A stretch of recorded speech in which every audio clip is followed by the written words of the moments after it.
Déclaration de soutien de l'Union sacrée de la Nation à son Excellence, Monsieur le Président de la République, chef de l'État, commandant suprême des forces armées et de la police nationale, ainsi qu'à nos forces de défense et de sécurité. Nous, regroupements et partis politiques, groupes parlementaires de l'Assemblée nationale et groupes politiques du Sénat, associations et personnalités, membres de l'Union sacrée de la Nation, réunis ce lundi 31 octobre 2022 pour évaluer la situation sécuritaire de notre pays, précisément dans sa partie orientale. Dénonçons et condamnons l'agression, les tueries barbares, les massacres, les destructions et les déplacements de centaines de milliers de femmes, enfants et vieillards perpétrés par le Rwanda à l'est, notamment dans la cité de Bunagana, en territoire de Rutshuru. Aujourd'hui, plus que jamais, nous prenons conscience de l'extrême gravité du désastre humanitaire qui sévit en République démocratique du Congo, notre pays. Face à cette tragédie humaine qui endeuille notre pays, nous ne pouvons garder silence. Nous appelons toutes les Congolaises et tous les Congolais à l'unisson, à la mobilisation générale pour défendre l'intégrité du territoire et la souveraineté de notre pays. Ces institutions légalement établies et notre peuple meurtri en danger d'extermination.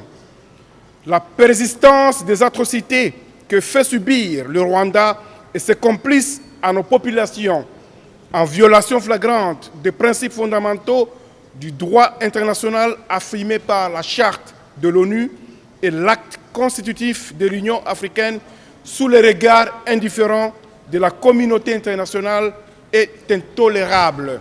Aussi, en appelons-nous au patriotisme de chaque Congolaise et Congolais pour les combattre par tous les moyens et soutenir les efforts du Président de la République, chef de l'État, commandant suprême des forces armées et de la police nationale, son Excellence Félix Antoine Tshisekedi Tshilombo, et le gouvernement de la République afin que la paix et la sécurité soient rétablies dans cette partie du territoire de notre pays. C'est ici l'occasion pour nous d'apporter notre soutien inconditionnel à nos forces armées et à la police nationale engagées actuellement au front pour la paix, la sécurité et la défense de l'intégrité territoriale de la République démocratique du Congo.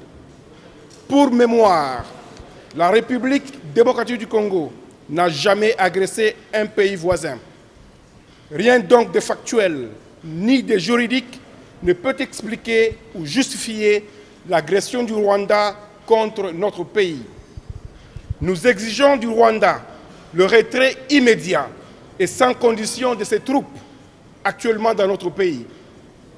Nous invitons les partenaires de la République démocratique du Congo à appuyer nos efforts pour éradiquer les groupes armés terroristes étrangers et locaux qui sèment la terreur et la désolation sur notre territoire.